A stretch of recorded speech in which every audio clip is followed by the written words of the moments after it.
Hello and welcome to Connected episode 376. It's made possible this week by our sponsors, Mack Weldon, Hover, and Storyworth. My name is Stephen Hackett, and I am joined by Mr. Federico Viticci. Hello, that's me. Hi. That's you! It is me. We're also joined for the first time in many weeks by Mr. Myke Hurley. I'm pretty sure this year you took a longer time away from the show than I did. I think you took a 3-week gap. Guess who's never been away from the show? This guy. You've missed episodes. You missed half of last week's episode. I mean, I was literally sick from a vaccine and I missed like 30 minutes. I needed to lay down. I guarantee you have missed episodes this year. I missed maybe one. Maybe one. 1.5. Someone will least. go back 1 and 30 minutes. Someone needs to go back and check who missed the least shows this year. I think it's me. And No way. No, it's me. I think I it's me. Well, guarantee it's I'll me. tell you what, it's not Steven. I know that much. That Steven's been off more than me. There's no way. I remember because I have to edit. In 2021, I think if you just search the Europeans on our website, then You'll find us. then you'll know. So Yeah, Federico, you go to the beach every summer. Yeah, but I missed like maybe 2 episodes. Like I missed way So fewer if you missed episodes than 2, usual. you've missed 2.5. I missed 2. And No, then you haven't missed 2. Yeah, You I have missed not 2. I missed 1 for being sick, I know. Yeah, I did miss a couple. Yep. And I'm just going to rub it in a little bit. You know, I had a kid had to get their appendix out, so I missed. Yeah, no, I'm not saying that it was a good reason. I'm just saying it happened. Well, it's not my fault. You know, The appendix. I never said it was your fault, but the result is still the same. Yeah. It's always there's always an appendix somewhere. Yeah, there's always an appendix getting you out of it. Yeah, this is the same kid that got the appendix removed 5 times. You know, all the times you miss the show. It's always the appendix. keeps The appendix. keeps coming out. Our first point of follow-up this week, all it says is Myke has some follow-up. And I have 2 weeks worth of that's- follow up for you. That's all this bullet point says. Well, you think I'm going to tell you what it is? I'm not telling you what it is. You're going to find out what it is right now. Okay. So 1, I see it takes Federico to get Steven to try Clean Shot. Yeah. And turns out it's really good. I've been talking about Clean Shot forever. Finally, Federico got on the train. And then when Federico says it's great, Steven's like, oh, I should try it. Look, it's my job to be convincing when it comes to apps. What am I to you? Stephen, what am I to you, huh? Am I a joke to you? Am I a joke to you? Federico writes a website called Mac Stories. So? And he doesn't write about the Mac very often. So I feel like when Federico makes a Mac OS recommendation, it carries a lot of weight. How often do I make macOS recommendations for apps you don't have? It feels Like, surely that must be more of a rare thing. I'm sorry, do you own Mac Stories? I own iOS stories, so do we want to go down this He does own that. Because if that's all it takes, then I have better iPad takes. I think I own Teachy Stories, but You own everything about his life. You own his biography. I mean, that's actually pretty likely. that's yeah. I don't remember anything. Yeah, I'm going to make a soap opera about Federico's life. I own all the rights. I'd watch Clean Shot X or 10, whatever they call it. It's actually pretty fantastic. And Myke, I do owe you an apology. It is really good. I should have listened earlier, but I really like it. It's super good. It's one of my favorite Mac apps of the year. Would you give it a trophy? I would potentially give it a trophy, but it's not completely my remit to do that. The MagSafe Duo charger kind of sucks. No, why? No. Okay, No, it doesn't. so I'll tell you why. I'll tell you the 2 reasons it sucks. If you have an iPhone 13 Pro, it doesn't fit anymore. Like, it just doesn't Really? fit. Yeah, the lip of the case, if you have it of a case, it leaves like visible air gap all the way through. But I thought And you don't use the also- case anymore. No, it's not my phone. I don't use the MagSafe Duo. This is all Adina. And she has a 13 Pro. The 13 Pro Max is fine because there's enough space because of the gap between. And also used a bunch of charging bricks and could not get it consistently to charge both devices at once. It would just charge one at a time. Yeah, you need the 30-watt Apple one, which is very confusing because they sold a 29-watt one forever. Right. So I had the 29 and it wouldn't work. And so I will now go back to the fact of if there is only one brick that works with the freaking product, include it. It's $129, right? And if I have to have a very specific brick, please put it in the box, Apple. This is a $129 charger product. I should get the wall plug, I think, if you're going to tell me that I need a very specific wall plug to get it to work. So MagSafe Duo sucks. This wasn't so much about... Also, the Discord has come to realize that you do not own iOSstories.com. .net. Oh, yeah, .net. Okay. Yeah, because Federico's on MacStories.com, so why would I Does he try and not? get that? Mac I don't think so. Yeah, it's that guy that doesn't want to sell it to me. It's a whole thing. Oh, yeah. I remember this. It's a whole thing. Should I email this person? No, we tried multiple times. I'm going to email him right now. No, don't poke the bear. No, just I was looking for the Mac Stories website. I would love this one. Please advise. Fine, I won't send All right, it. so I won't send it. continued follow-up. James is Scottish. He does not sound like me. This was something that Federico said. Wait, what? That James sounds like me. James does not sound like me. No. You're taking this out of context to make him sound like he's painting with a broad brush. I think what we were doing is we were comparing the three of us against the Triple J. Yeah. But the reason And Mike he's the that James closest. sounds It's a proximity like me, situation. I don't know. I don't know about that. My home screen's for me, not for you. So they look how I want to look because I want them to be He's that so way. mad. I knew that it would get upset at that. Yeah, I know. I've had 2 weeks I've been stewing on this thing. I am very precious about my beard because I definitely have a baby face. And it's none of your business. And I would go bald without a beard instead. I would do that. I would shave all my hair off and keep the beard. That's what I would do. Yeah. Before I would shave the beard. I am not shaving my beard off, and it doesn't matter. Leave me alone. Stephen hates Nordic countries is the thing that I found out. Why? So in the artwork for last week's episode, Stephen put it on the regular show. Stephen put an X over the United Kingdom because I wasn't there. No. On the regular show, I moved. Oh, there was an X, and then I moved the rings to bypass you. On the members' artwork, Stephen put an X over Nordic countries, not the United Kingdom. I missed. Just He by a missed little bit. significantly. So what does that say about the American school system? Hey, you were the one who Exactly. said Mike sounds like a Scottish guy. Hey, look, I mean, That is way closer than what you did.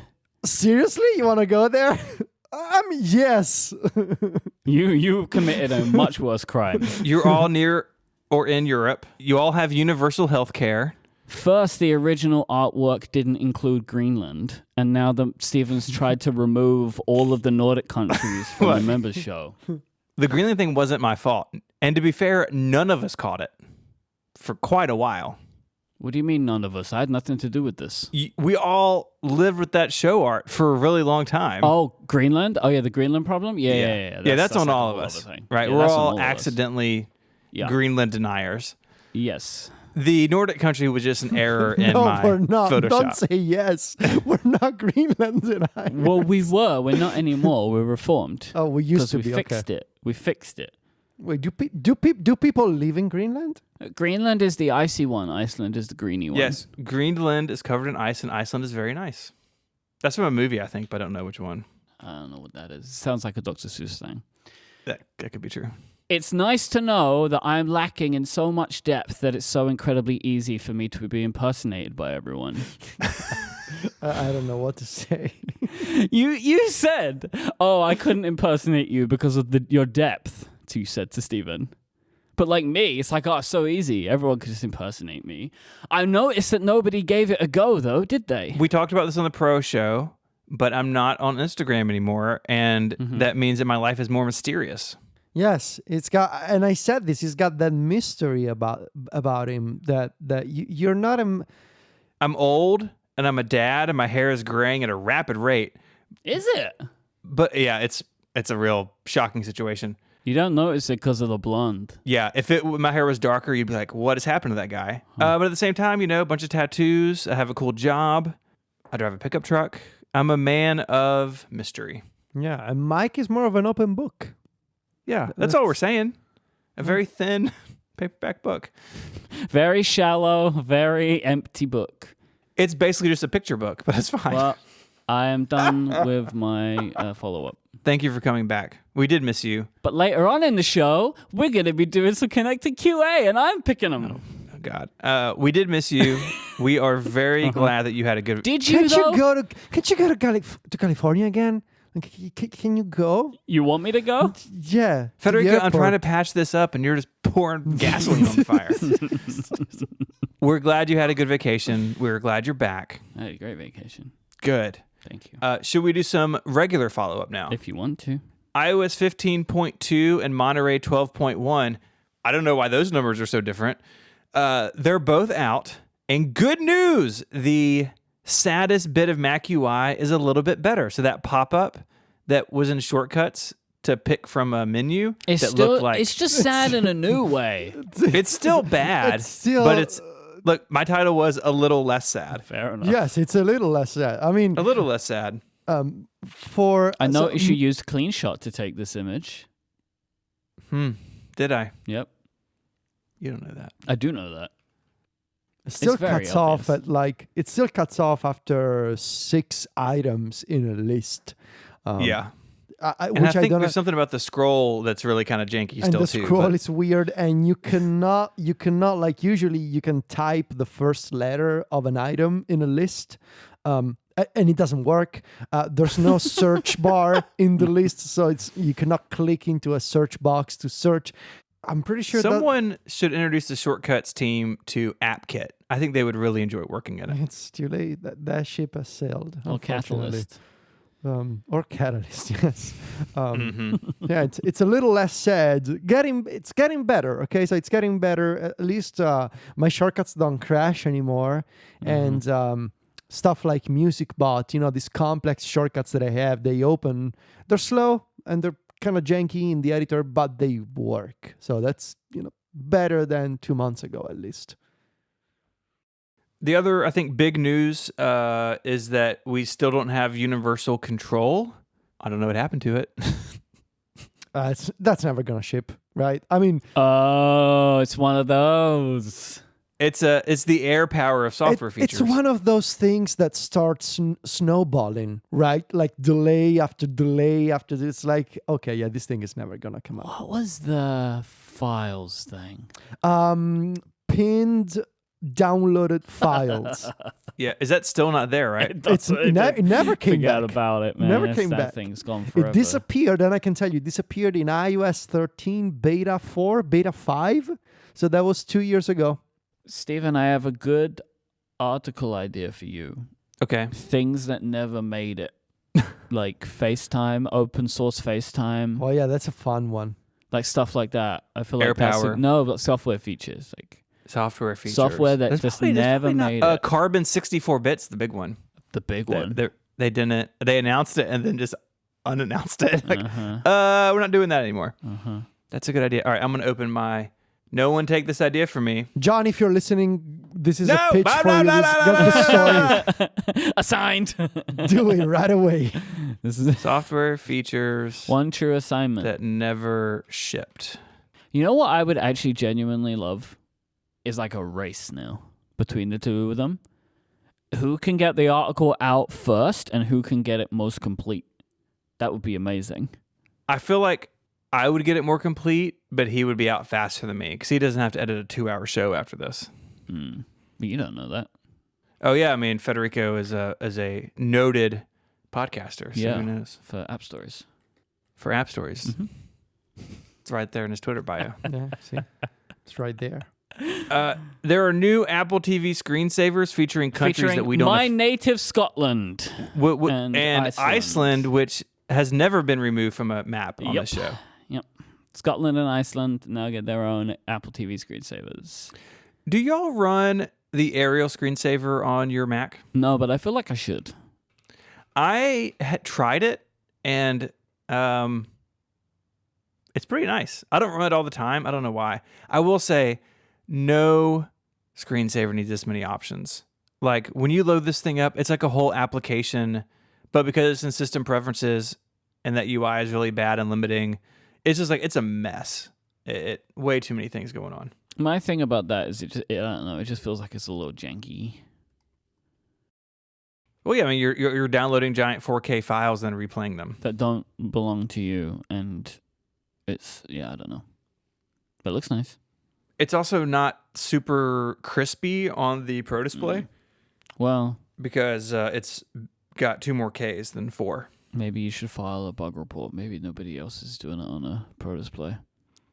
Federico, congratulations on Mac Stories Selects. People should go listen to App Stories this week. It was fantastic. You've got a couple of posts up on the website. For people who maybe haven't checked it out, tell us about Mac Stories Selects. I guess I can. Can I talk you about can the winners? spoil it. It's on the open internet. I mean, it's been out for 2 days now. So this is the what was it? 4th annual edition, 3rd one with the physical awards. They have a new design this year, done by Sylvia, of course. I really like the new design. We've done the usual 8 categories plus a new one.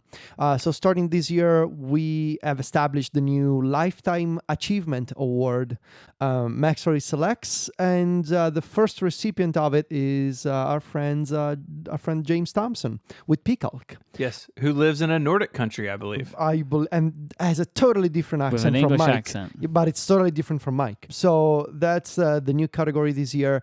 And go check out, we have a whole list of winners and the runners-up, but a few highlights, at least for me, the ones that I pushed for. I really wanted to give Best App Update to Tweetbot 6. We talked about this recently, sort of my switching back to Tweetbot and sort of appreciating Tapbots sort of coming back and breathing new life into Tweetbot because of 2 things, the new Twitter API and the switch to a subscription model.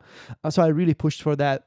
We basically had a bunch of, it's too kind of fancy to call them meetings, but it was basically John and I getting together in Rome and then having multiple calls in the following weeks with me, John, and Alex, sort of going through the long list of potential picks that we had for each category. And so I really had to push for this one. What was the most contentious award? Tweetbot 6, both John and Alex were kind of unsure about, and they were initially both leaning towards Sofa 3.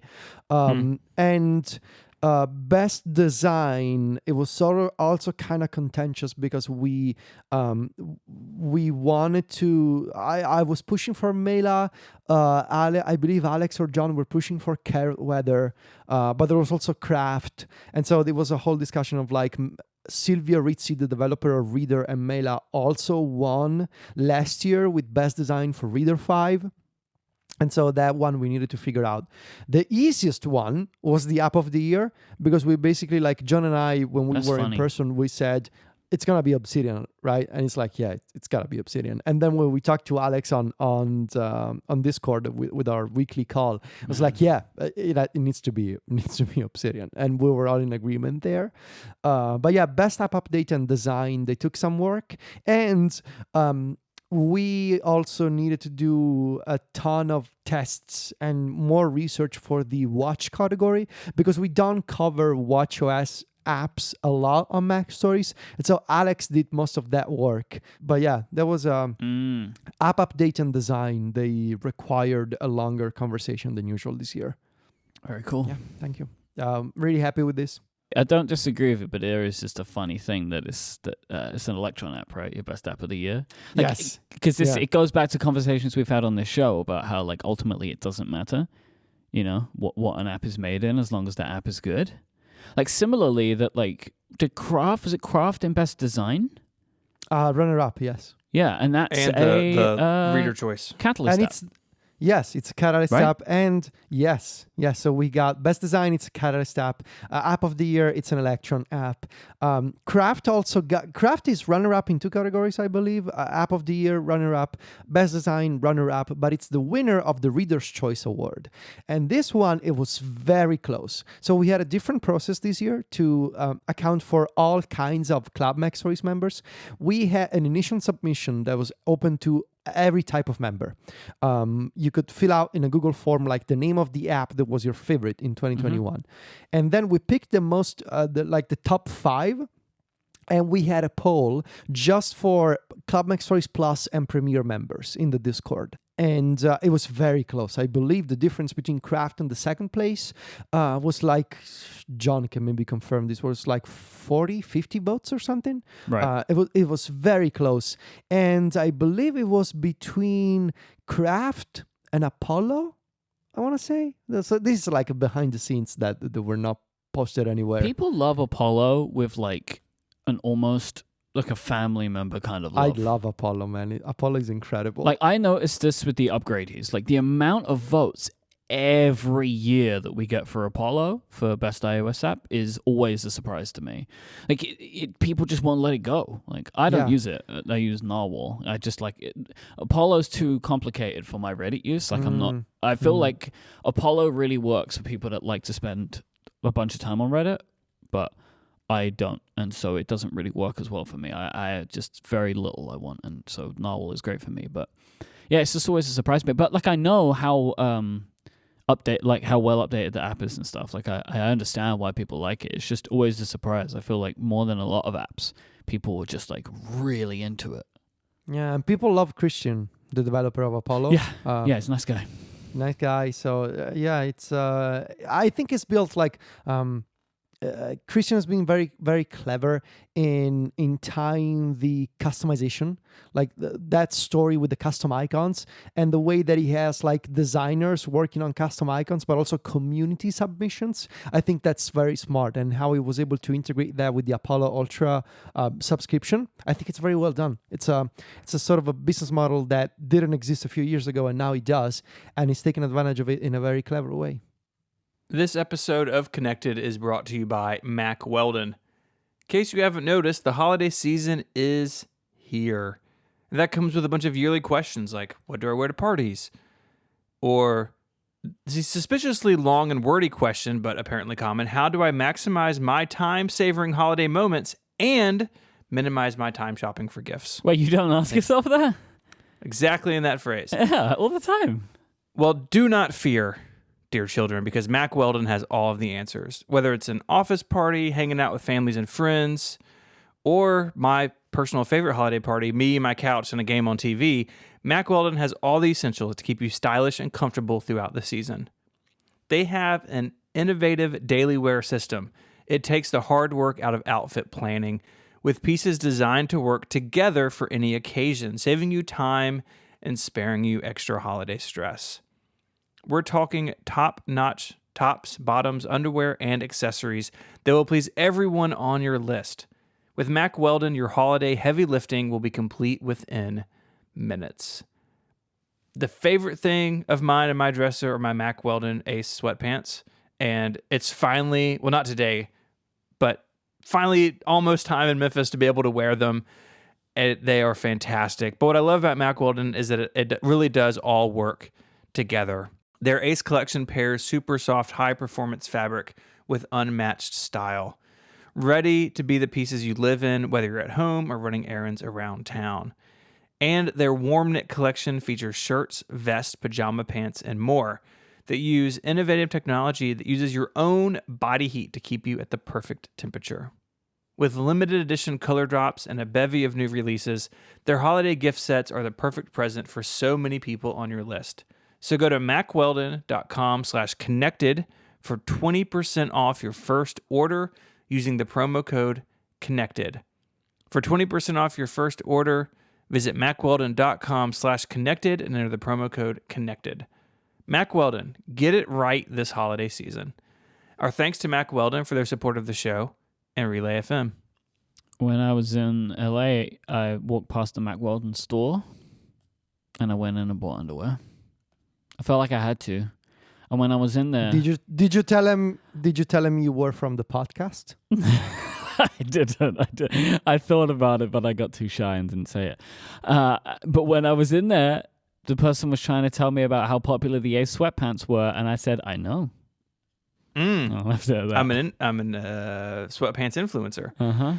Speaking of influencing, yes, you have, dear listener, just a couple of days left to go to giverelay.com. It ends on December 17th. If you or someone in your life is looking to join Relay FM as a member, giverelay.com is where you want to go. Until December 17th, there are 22% off all annual plans for new members. Go check it out. Thank you so much to everyone who has joined. This has been just, we're so thrilled at how this has gone. Giverelay.com. We'll find out. So you posted a video, a tour of the PodCabin, which I did not get my credit for. So you'll be hearing from my lawyer. Who's also my lawyer. You'll be hearing from him. He's also your co-host, so good luck with that. I have a bunch of questions for you. So this is a video where you're showing off the wonderful new studio and studio edition that you've put into your back garden. Question number 1. Yes. In the thumbnail, are you hugging the building? 100%. Okay. Have you ever done that before? No, but I thought it would be funny. And we took a bunch of pictures and it all looked really stupid with like my pointing at it and stuff. And it's like, well, I'll just go hug it. You got to do it. I like the title too. It's very YouTube-y. My new podcast studio full tour. That's right. Exclamation point. Yes. Mm-hmm. Yeah, you got to play the game, you know? All right. So 1, the space looks really good. Thank you. And also thank you for not saying this is where the magic happens. Were you afraid I was going to say it? Yes. Is it one of those expressions that you dislike? No, it's just like a thing from Cribs. Do you remember Cribs on MTV? I never really watched it. But I am so they would familiar with always it. say when they go to the bedroom, this is where the magic happens. And I don't know why, but I just was like convinced Stephen would say it, and I was just pleased that he didn't. There's no bedroom out here. So I noticed that PodCabin version of Stephen is too good to hold his own camera. Yeah, who shot this video? my brother did. Too good to hold his own camera now. Now he's got the bigger space. Well, I didn't. Well, I really debated how to shoot it. I was like, if the camera's just on a tripod and it moves around, I can't like move really freely. And I didn't want to do it with like holding the camera out like true vlog style either. And so this felt like Mark can shoot me, he can pan to whatever I'm talking about, we can have B-roll. And I'm happy with how all that came out. Your keyboard is the Keychron Q1, not the Keychron K1, different thing. Oh, I'm sorry, keyboard god among us. Hang on. I am sorry. You did a video showing off your studio and your equipment. Mm-hmm. I feel like it is your responsibility to correctly name your equipment. I only noticed it once it was live. Mm-hmm. It is the Q1. There's a link in the description. Everybody reads everything in the description. It's right below the like button, which everybody also should use. So smash it. Smash it! Smash the like button. Federico, have you ever smashed the like button for anyone? I like to caress the like button softly, gently. Sometimes I tap it if I'm on iOS or iPadOS. Otherwise, I click it. I would like to make a recommendation to people in case they don't know. Your liked videos all get saved to a playlist, which is by default a public playlist. Not great. Just so you know, in case you didn't know, maybe. So Thank you for telling me about this. Hang on, how quickly can I get to Federico's account? How would one get to such a playlist?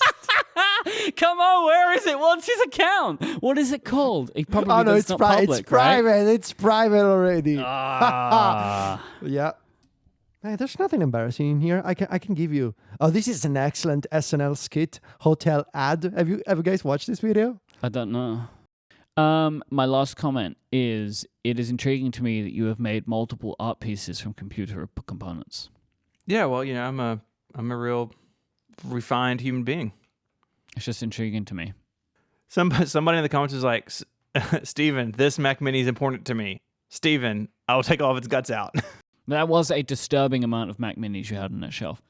It's a lot. It's one of everybody's style. Okay. I like how you say that. Like I should then go, yes, of course. And the ones that are the same, like I have a G4 and an Intel that follow the same body, and then all three versions of the Intel body. Can I ask you a question? Mm-hmm. Do you think that your collection of computers is an important collection? Like to the world? You can answer that however you want to answer. What kind of question is that? I don't like that question. Is pretty insulting. Do you think you matter in the grand scheme of things? The reason I asked that question is because You feel the requirement to have every Mac Mini ever, and I don't know if that's necessary. Now, what I would say in your defense, I have a defense for you already, is that you once created a collection so important it got donated to a museum. So therefore, the answer is that part of the collection was important to human history. But now I've got to wonder, are the Mac Minis? I would say no. Well, maybe not everything is going to end up in a museum like my iMacs did. That vlog, by the way, is my all-time personal favorite video on my channel. What one is that? Oh, when you went to the Henry Ford My Museum? Computers in a Museum. Yeah, the travel vlog I did. Because you're a good vlogger. Thank you. This episode of Connected is made possible by Hover, one of Relay FM's longest-running sponsors. When you have that one big idea or you want to buy a domain name to own a friend, where do you go? Well, your business starts with that domain name. And for so many entrepreneurs, Hover is that big leap. They have over 300 domain name extensions to choose from. So no matter what you want to build, there's a domain name waiting for it. Hover has excellent technical support to answer any questions you may have, and they're dedicated to getting you online, not upselling you. Hover has free Whois privacy so the bad guys don't get your information, clean UX and UI, monthly sales on popular top-level domains, and so much more. All my domains are at Hover, and it's just a great tool if you're working on a name for something or trying to put together an identity. There are tools to search for domains and to see what's available, especially with those 300 domain name extensions. It's just the best way to do it, and Hover really is far ahead of anybody else in how clean and easy it is to use these tools. Buy your domain and start using it today. Go to hover.com/connected and get 10% off all new purchases. That URL, hover.com/connected. Make a name for yourself with Hover. Our thanks to Hover for their support of the show and Relay FM. So we have a topic which may seem strange given this is the middle of December, but Federico came busting into our iMessage with it. He wanted us to talk about some useful things we've learned over the past year. And so here we are. I don't know how we're going to do this, if we're going to round robin life lessons or something, but some useful things we've learned in 2021. I think we should just do them all in a row each, rather than round robining them. rounding robining. Round. I just thought it, for context, I just thought it would be, fun and useful to take stock of the past 12 months. And, it's right before Christmas and be like, okay, what have I learned here? Before we take a break, before we take some time off, what have we learned? What can be useful to, also the process of thinking about the things you've learned is useful in and of itself, I think. To sort of sit back and judge yourself from the outside and be like, okay, what have I learned this year? That was useful for me, even thinking about this segment. It was nice. Yeah, I enjoyed thinking about it. I would like you to go first, Federico, because you are the originator of this entire thing. Okay, thank you. So I picked sort of three potentially, these were useful to me. 3 lessons. Something that was really helpful for me this year is always keep a list of all the things I'm working on. Even ideas that I just had spelled out in plain English. Always, and this may sound trivial to a lot of people, oh, of course, duh, there's why you use the Notes app or something. But usually, as a content creator, I would consider myself a creative person, right? I have a lot of ideas. And that's the thing. Sometimes I have a lot of ideas and I try to keep them all in my brain. Even ideas that it's just one idea. I'm not even sure if it's feasible. I'm not even sure if it's possible to do what I want to do, but it's just one idea. And I've become really... I've been practicing this over the past 10 months or so. Always keep a list of all the things on your mind, of all the things you want to write. Maybe sometimes an article starts from a sentence. For me, just one concept that you just thought of. And I've become pretty good at opening a document and saving that. Okay, let me just type this out in plain English, the way that I just thought about it. And then later I can refine this idea. I can keep working on it. It's, again, you don't have to do this. Like, this is not about a particular app or process. You can use Notes, you can use Obsidian, you can use Craft, you can use email, you can iMessage yourself. I don't care. Just keep a list of the things that you have on your mind. Yeah. They don't need to be fully formed. I guess that's my takeaway this year. They don't need to be fully formed ideas. Just save it there, spell it out in a way that is easy for you to remember a couple of weeks from now, and that will be useful. Yeah, I think that's fantastic advice. I mean, for me, I've carried a little pocket notebook around forever, and there are times of life or whatever I'm better at that than others, but I think this is a fantastic lesson. And honestly, like, sometimes I think about, like, in seasons that I'm not good at that, of like thinking back on them, it's like I wonder how many like ideas just like slip through my hand like little grains of sand because I didn't capture them. Where do you both capture said ideas? I bet Federico uses Microsoft Word. Yeah. So for me, it's either Clippy in Microsoft Word, or most of the time it's Obsidian. I have most of my time in Obsidian is spent in the same note. It's a single note that I call dashboard, and that's where I save everything.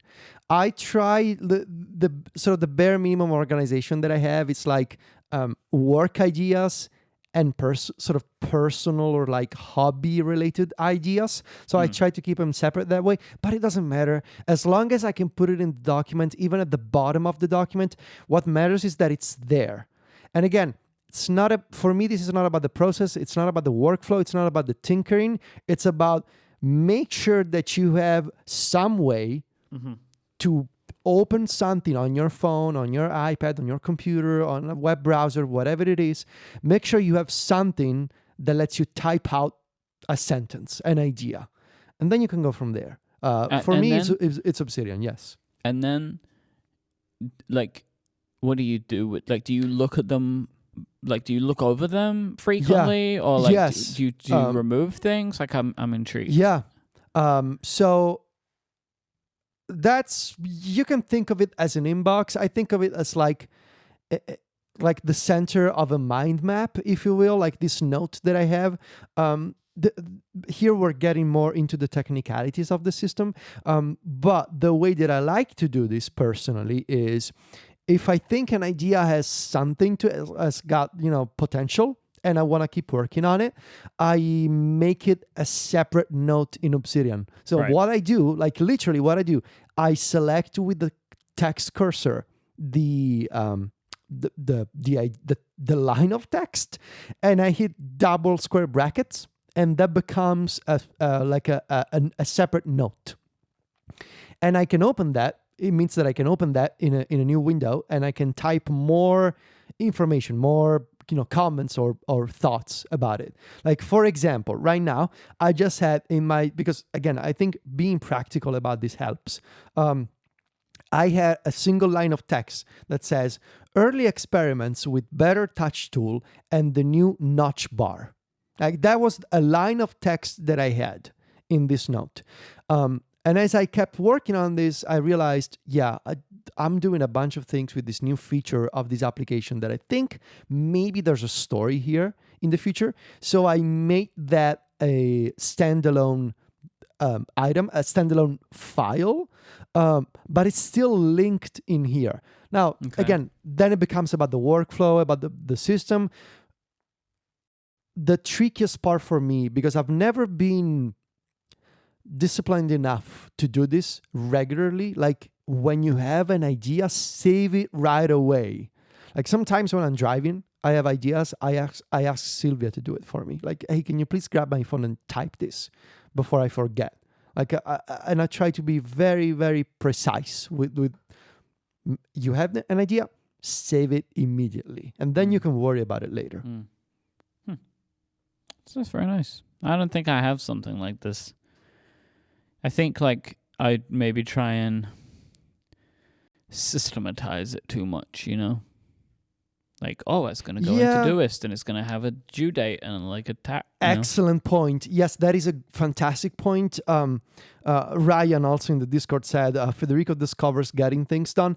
Kinda, but It's to the your inbox point, Myke, method is what Ryan's referring to. Yes, but I don't like the pressure of the structure. See, I just want to, I could live by with like a single markdown file. Like, I don't want to think about, does it need a project? Does it need a date? Does it need a tag? Does it need, no, I just want to open a thing and type it out. Last That's question. Exactly. Yeah. Do you remove things from this list? Yes, absolutely. Okay. Yes. When it's done? Yes. So again, personally, how I like to do this, ideas can become multiple things in my life, right? These notes, maybe it's a thing that I need to buy.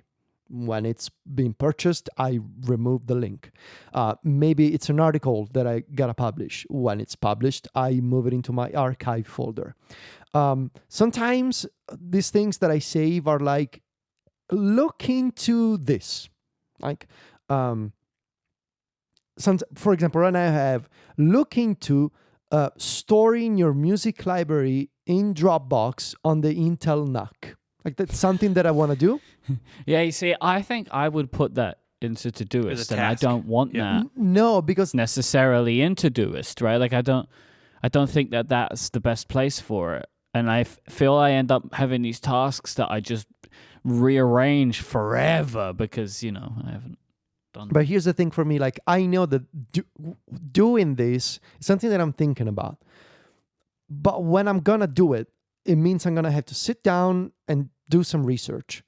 And when I do this research, I'm going to take notes. Like, you come across tutorials, people that's on Reddit saying, hey, I've been doing this myself. Here's what I discovered. Like, I save all that stuff. This becomes a note. I save all that stuff. I do that. And then all this like potentially useful information, I created this folder called brain storage. And that's where I dump all kinds of things that can potentially be useful again in the future. It goes into brain storage, which is like a cold storage, where, like, for example, months ago, I researched how to remove DRM from EPUBs. I needed to do a bunch of research. I took notes, and then I was done. And I thought, okay, I'm never going to have to do this again. And I dumped the file into brain storage. A few weeks ago, John asked me, hey, how do you remove DRM from EPUBs again? I was like, okay, hold on. I searched for DRM and it was there in my archive. So yeah, saving ideas, saving things on your mind, try and practice it because it can be useful. What did Evernote call that? Digital brain or outboard brain or something? Digital brain. Second brain. That was their whole thing, wasn't it? Second thing is more simple and practical. I learned the importance of having a full replica of my work setup in a different place, and also to make sure that it works, to test it often. I ran into this year when we renovated our beach house, and we also recently have been sort of renovating our Silvia's bedroom in Viterbo.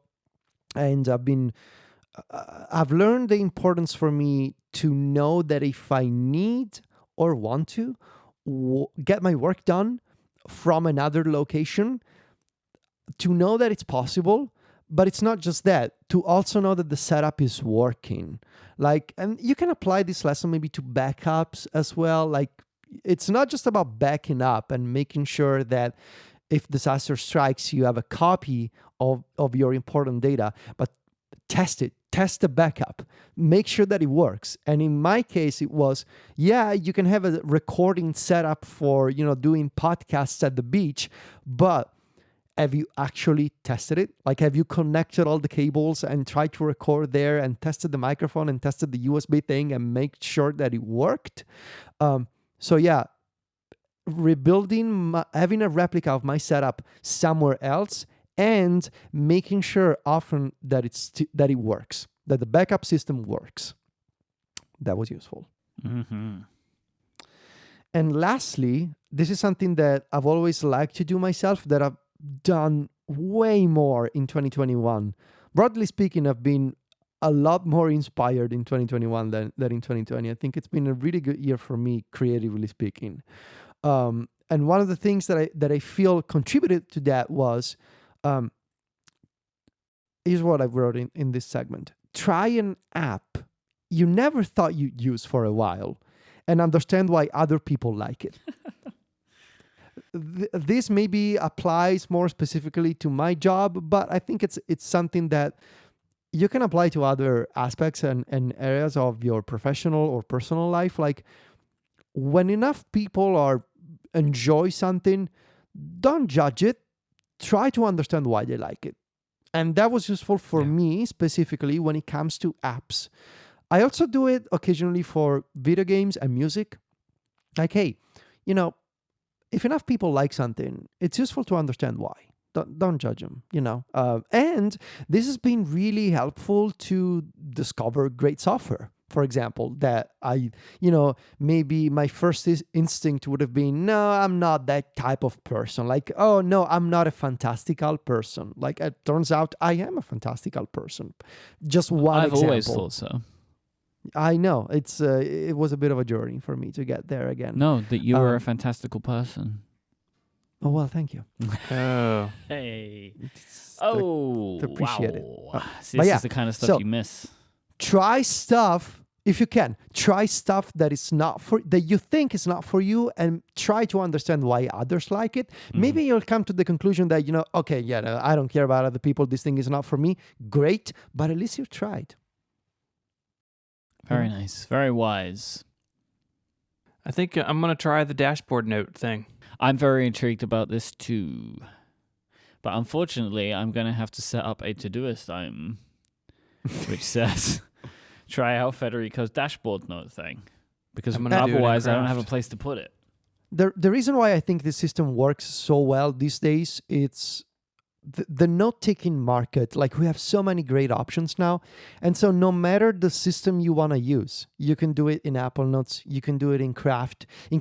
Like, I used to have this dashboard in Craft. It's actually very nice because of the the clean design, and you can have like linked pages, sections. It's very nice. You can do it in Obsidian.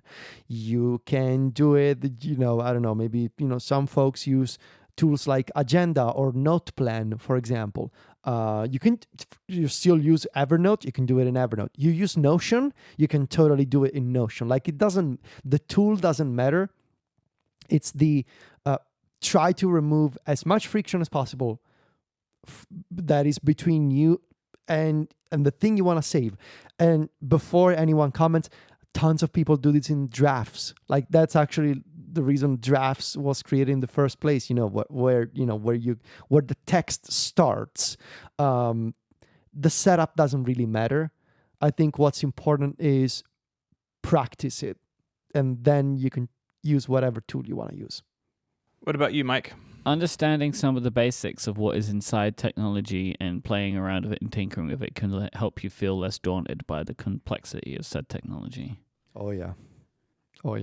I know. Actually, you're dealing with this now, aren't you, Federico? Yeah. Yeah. I accidentally blew the fuse in a new desktop DAC that I'm testing, and tomorrow I believe I will have to open it up and put in a fuse replacement. Do you know how you did that? Because I'm stupid and I did not read the manual. There was a hidden switch for European voltage that I did not switch. It was set to US voltage, and my very good power cable blew the fuse. Well, luckily there's a fuse. Luckily there's a fuse. That's why you put a That's fuse why they in, put it there. so that the whole thing is not fried. But yes, to your point, Myke, understanding how things work inside, that is an excellent lesson. Yes. If an app is slowing you down, leave it sooner rather than later, because you're just going to leave it anyway. You mentioned this because this must be something that you've learned. OmniFocus. Can you give us... okay. Interesting. I created a system of overwhelming complexity for literally zero reason other than just to try it, and was well aware of the fact pretty soon that it was maybe more taps than was necessary. And instead of doing anything about it, I just stuck with it for a long time until I eventually did something about it and went back to Todoist. We have I think as nerds, we have the propensity to do these kinds of things, but then you ultimately just create more issues for yourself later on. Okay, so this makes me think of a theory that I've had for a while now. Here's my theory.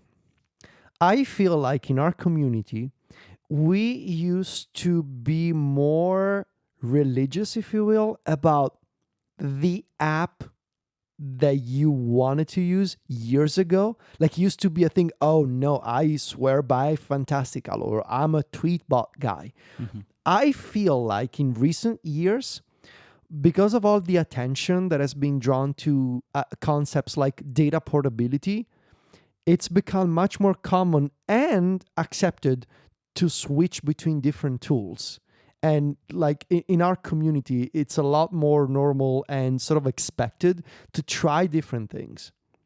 And maybe subscriptions are also part of that story, because now you don't need to purchase something once and pay $30. Now you can try it for a month and spend like $2. And so in a way, that's actually the great benefit of subscriptions, that you can try multiple things for a lower price. Yeah. That's my theory. Make a packing list in an Apple Note. Check and uncheck things as you need them. Do not delete things unless you are 100% going to remove them. I think you and I talked about this. This is something that I do, and it's fantastic. I used to use Clear for this, but that is that's a whole thing. So I just have because what I like about Apple Notes is you can have the thing where in the checklist it will move them up and down, So if something's unchecked, it goes to the top of a list. And if it's checked, it goes to the bottom of the list. And I think that's really cool because I have them in categories. It does them in categories too. Like if you leave some space between a selection of things, it will only move them within the list that it's in. Does that make sense? So if you have like 7 things and 2 lines and another 7 things, it's not going to move it all the way to the very top. It just moves it to the top of that block. And so I just have a few categories of stuff, and I just check and uncheck them when I need them. And it's very helpful for me, and it means I'm less likely to forget things. Very nice. Some strength training can help you feel a lot better in your body. If you have frequent pains, it can help alleviate those pains. You've been doing this, right? Yeah. Yeah, and it's helped me a lot. Yeah, he's ripped. I'm not ripped. Very not ripped. Especially not right now. But it's helped me a lot. And I didn't think that it would, but it did, and I should have done it a long time ago. That's great. And then the last one is making physical products is incredibly challenging and incredibly rewarding in very different ways to making digital things. I can imagine, especially now with the pandemic, making and shipping physical products must be very challenging. Yeah. Mm-hmm. Yeah, it is. Yeah. But it's worth it if you can do it right. But it's real hard. But it has all of it is different, really, to digital things. Like the satisfaction is different, but the pressures are different too. It's like way higher stakes, but also I think way higher reward, like emotionally, when you make a thing and then you have that thing and then people buy that thing and they like the thing. It's cool. Yeah. They are my lessons. Yeah, my first one is definitely related to your final one.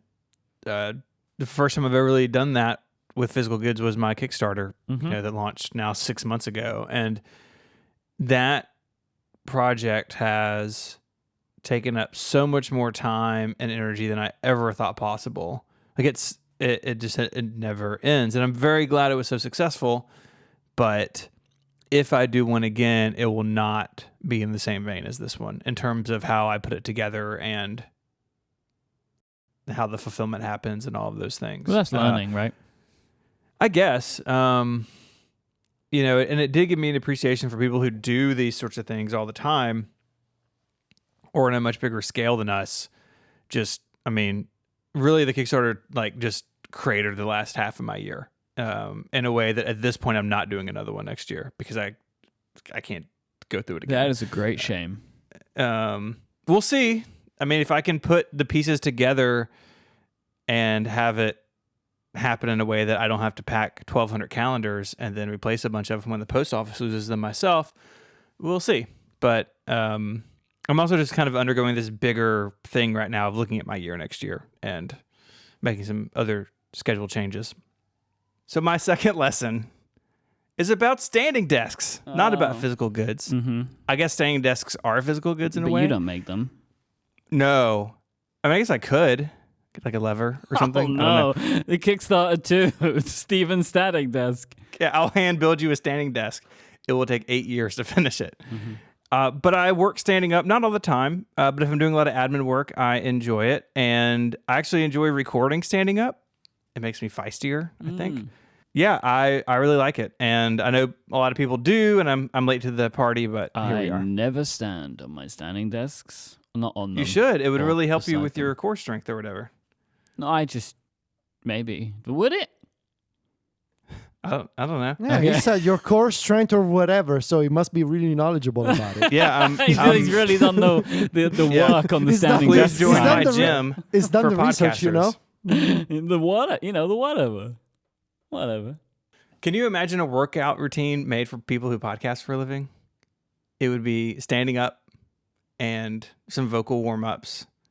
Maybe like learning keyboard shortcuts for Google Docs. Okay, so I like standing at work. It's fantastic. People who have talked about it for a long time, all totally right. Do you use a mat? Yes, I do. So I have carpet tiles kind of in the area where my chair lives, but I do have a mat that I'll pull out to stand on. And I don't know if I would need it, except I'm old and my bones hurt. The mats are genuinely a good thing. The ones that have the little raised bits in the middle, too, are really good. Yeah, I don't have that. Mine is just flat, but I feel like that could be an upgrade at some point in the future. So my next two are like a little more touchy-feely, but that's fine. Well, we'll decide if it's fine, maybe. It's not about apps. It's deeper than that. So these are really two sides of a coin. Are you standing today? No, I'm sitting actually. Interesting. I want to know how feisty you'd be if you were standing. I've had no caffeine either. This is just raw Steven. Just Steven unplugged. These are really two sides of a coin for me, and so I kind of want to talk about them as that. But so the first side is, it really is like okay to take time for yourself and exert effort on your own well-being. Maybe it's just, I mean, it is who I am, like the oldest child, a business owner, like independent. Like I feel a great obligation to make sure those around me are okay and are taken care of, very often to my own detriment. But this year I've had to reverse a lot of that for a bunch of reasons that I'm not going to get into. And it's been a good reminder for me, like, yeah, it's okay to tell somebody, no, you can't do something, or you have to end something because you need the space or the mental overhead or whatever it may be. It really is okay to do that. And don't let anyone tell you that it's not. I really hope this isn't the way that we find out that he's leaving the show.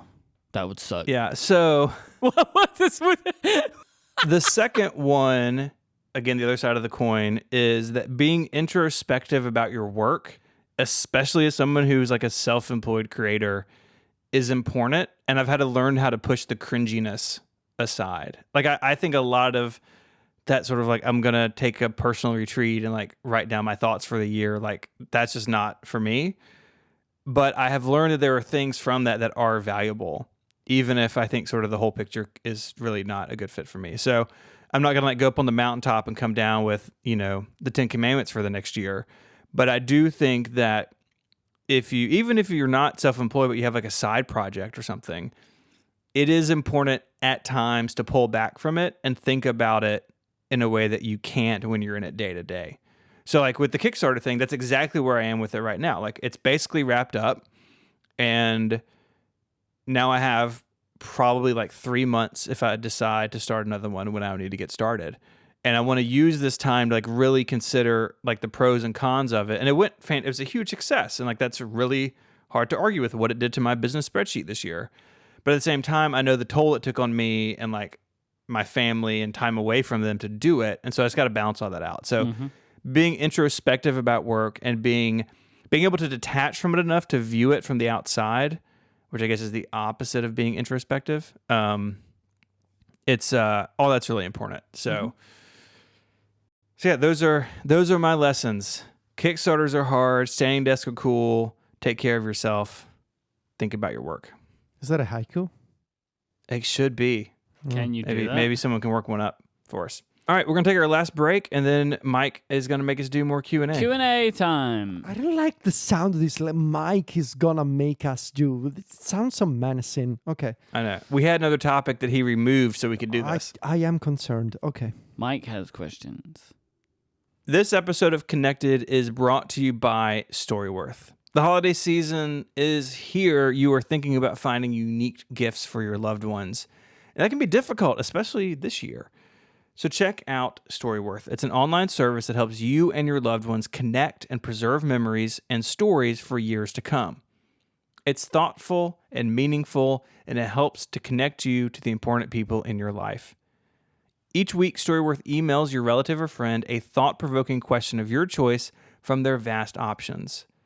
Each unique prompt asks questions you've probably never thought of, but would be curious to know, like, what's the bravest thing you've ever had to do in your life? Or if you could see into the future, what would you want to know?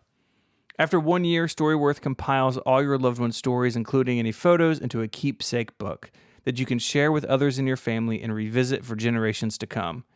And reading the weekly stories can help bridge that distance if you live a long way from your loved ones. I went through the Storyworth process a couple of years ago with a family member, and it really was eye-opening to hear about stories, some things I knew about, but not in detail, but other things I just had no idea about at all. And it was really fascinating to learn. And with Storyworth, it makes it really easy to do it. With Storyworth, you'll know you're giving those you love a thoughtful, personal gift from the heart and helping to preserve their memories and stories for years to come. Go to storyworth.com/connected and save $10 on your first purchase. That's storyworth.com/connected for $10 off your first purchase. Our thanks to Storyworth for their support of the show and Relay FM. Matt has written a haiku. Kickstarter is hard, but standing desks are quite nice. Take care of yourself. Nice. That's very good. It's good, Very right? good. There's your next Good. tattoo. Maybe. Get it on your ribs. Or across my hands, Like, yeah, okay. Like written across Just the got on hand. your knuckles. Standing desk. STANDING. It fits. No, it'd be Standing. like STNDN-DSK. KICKSTAR. Kickstar. All right, so questions time. I was very jealous of all the questions that everyone was asking. Plus, there were a lot of questions that for absolutely no reason were burning me down. So I would like to ask questions today. So I'm in the same document that you have been using. However, for some reason, somebody else in this document was marking questions too. And I don't know why they did that. So I've changed them to another color because I didn't mark them. Because I just thought I would get to mark them. So whoever did that, I hate you. No, the whole document's highlighted. Pick your questions now, son. Stephen, please stop. No, it's in Comic Sans. You're just making your own job harder because this is terrible podcasting. No, this is all staying in. Stephen just highlighted every single question in the same color that I highlighted them and now changed the text of all of them to Comic Sans. This is what I'm handling here. All right, so first question. I have a couple of questions that I think are good questions and some other questions That you think are bad questions? Is that what you're saying? that are not about like just being good questions, but about being weird questions. JD asks, what WWDC shocked you the most? Ever? I thought about this a little bit beforehand because I picked it. What year was it where they did iPadOS? Yeah, I was about to say that. That was 3 years ago? 2019? 18 or 19? 2018. It was introduced as iPadOS 13 in 2019. See, that was my first pick. Yeah, those are the most shocking. I remember sitting in the audience and Casey of all people, showing me a tweet from, I believe, Steve Moser of Mac Rumors found this information before the keynote started. And Casey was like, hey, they're renaming it iPadOS. I was like, no way. And yes, they did. Yeah. And you had hoped that they would actually do something with it. That's a different conversation. Yes. Because we also got the Mac Pro. Yeah, but I don't know if that was shocking because we knew it was coming. But it was shocking to look at. It's true. And Swift UI. I was going to say Swift itself back in 2014, 15 sometime. And I'm not a developer, but I could appreciate how big of a deal it was for my friends who are developers. That was a really boring one, though. Yeah, I mean, to us, but that was other people were excited. Was the same keynote as the iMessage App Store. Well, was it? Yes. That was because we watched it at Twitter's office. Oh, yeah. Yeah. Do you guys still have those implants they put on us to get in? Yeah. It's probably fine. Yeah, it's fine. BG asked who to start recording together. I was asked.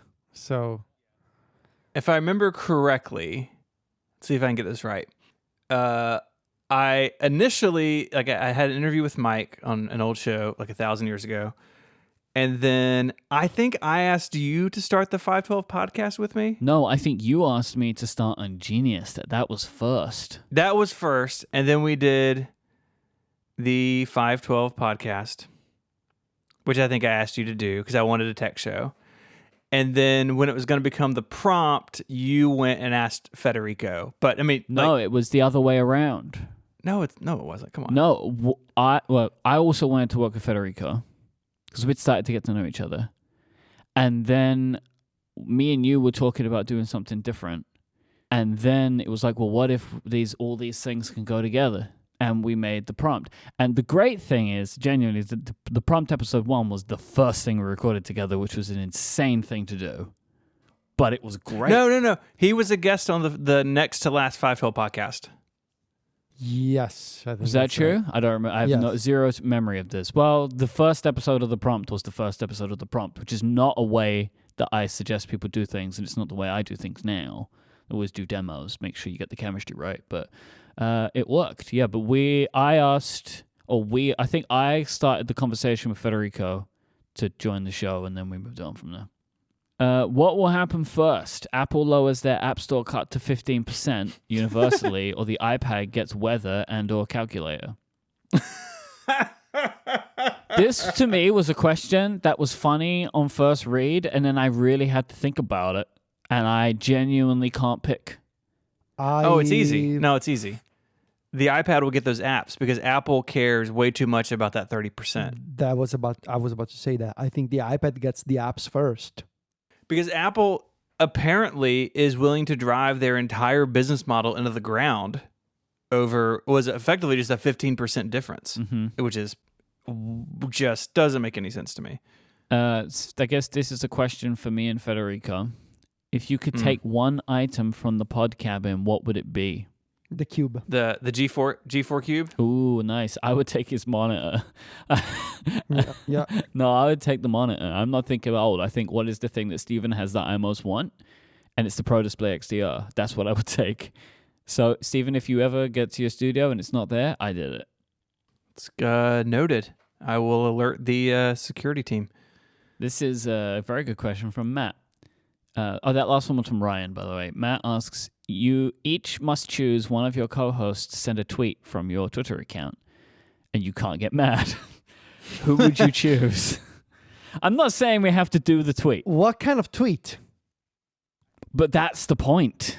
You're just handing your keys over to somebody.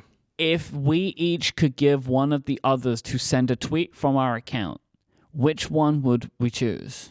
Okay, I would pick Steven because I feel like Steven would be so mean and his sarcastic tweet would cut so deeply into my ego that people would be able to tell right away that it was not sent from me. And therefore, there wouldn't be Yeah, but what if it were confusion. something subtle like... No, you're not subtle. You're mean, man. When you want to make fun of... Yes, you are. When you want to make fun of someone, you are. I'm not. Yes, you are. You know exactly how to point out people's flaws and weaknesses. That's part of the mystery about you also. You're the one who told John you were going to kidnap his entire family. See, but at least I'm upfront about it. I could not believe that. I really knew what it was like to be a listener of this show when Federico said that. I would give I'd give Myke. I'd let Myke tweet. Why? Because I don't think you would do anything all that bad. And Federico is a little sneaky. This is very interesting because I would choose Federico because I think you would. I think of the two of you, Stephen would do the worst thing. Wow. No, man, look, I don't think you're fully aware of how much evil potential there is in you. No, see, here's the thing. I think people don't realize this about Stephen. I don't like this line of conversation. Like, to the world, you're all buttoned up, you're a nice guy. But we see the true side of you. It's got a baseball bat in the PodCabin. And you know how he's got the screenshots from our old chats from. This is the kind of stuff I'm talking about. He's got the blackmail on us. Yeah, but it's all funny stuff. Yeah, but you have the receipts. You think it's funny? I don't think it's funny. Stephen has concerned. Screenshots of things that we said to each other, like going on 10 years. Look, this is all very concerning. Actually, like I'm very. Well, no, but Federico, here's the thing. You know this, right? Stephen keeps all this stuff. So if I don't have things, he has them all. He does. Because he's not going to get rid of those screenshots. And it's got Devon Think doing all the processing for him. With the OCR in those images. So we can find them real quick. So we can find them. There are some funny screenshots in this folder. They're funny to you. They're concerning to everybody else. And he says, yeah, it's funny. And we go along with him. Yeah, man, it's funny. It's funny. We're all actually very scared. But inside you're dying? Yes, is what we are saying. Yes. I don't like how this is going. Look, I have one from Federico from my birthday 7 years ago. And it says, "Happy birthday, buddy." And it's a picture of Gil Emilio waving. See? That's nice. Yeah, that's nice. But you don't just have nice things. And this is why we say... this is why I say I wouldn't trust you. Can we agree on something real quick? Can we never do Q&A again? I think I could have told you this 2 weeks ago, but now I'm here doing it, right? Why? Who asked this question? Matt.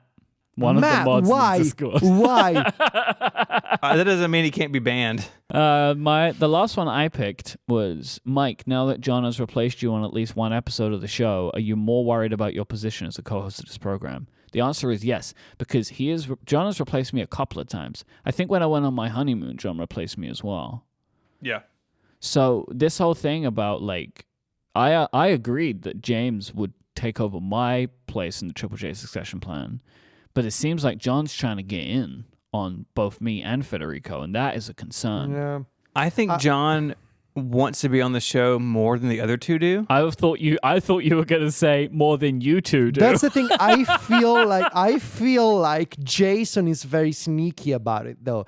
Did you get from Upgrade like how Jason's like, "Hey, I got jealous for the connected trophy, and so I wanted to do something with Upgrade." I can tell you, if we don't pay attention to this Zoom call, those two are gonna take over, and John and Jason especially are gonna be so eager to do their own version of Connected that they're gonna steal the show right from under us. And then when you think about it, then James started putting coded messages in his applications.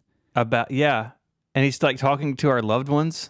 This is a genuine concern. This is bad for us, I think. No, I am ending this episode with a profound sense of concern and worry inside impending me. Dread.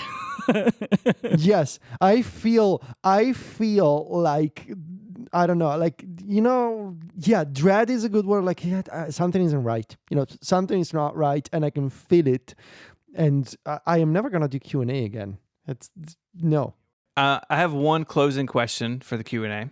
Have you ever returned Federico's heart rate monitor? No, I have not returned it. Why do you think it started working out with the strength training? Because it's using that.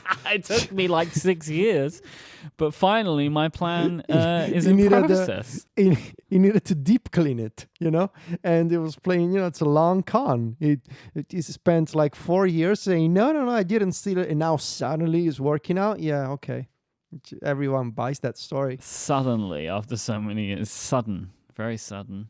So I feel like it's obvious that I won the Q&A, right? What? I mean, nobody said anything mean about me.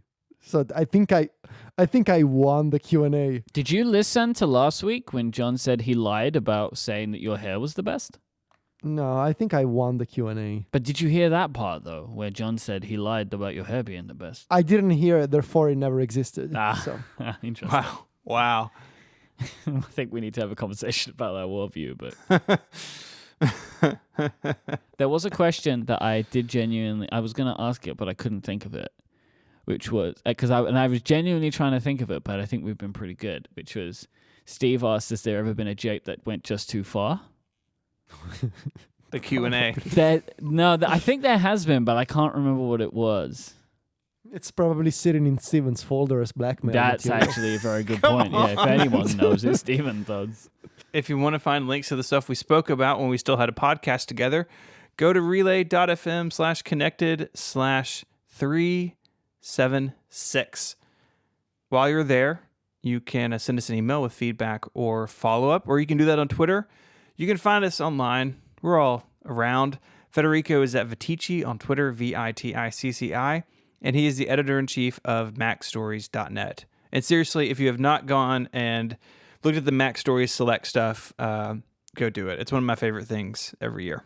Thank you. You can find Myke on Twitter as IMYKE. Myke hosts a bunch of shows here on Relay FM. Myke, anything? I know you just got back from vacation, but is there anything you want to point people to? The yearly themes episode of Cortex will be dropping within the next few days. What's your theme? You just want to spoil it for us now? The Year of Betrayal. Wow. Whoa. Dark. Okay.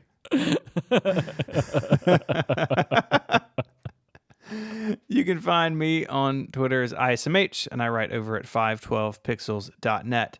If you want to join Connected, you have a couple days left to do an annual membership at 22% off. You can go to giverelay.com to do that. Connected Pro members get longer, ad-free versions of the show each and every week. This week, we talked about Instagram returning to a chronological feed.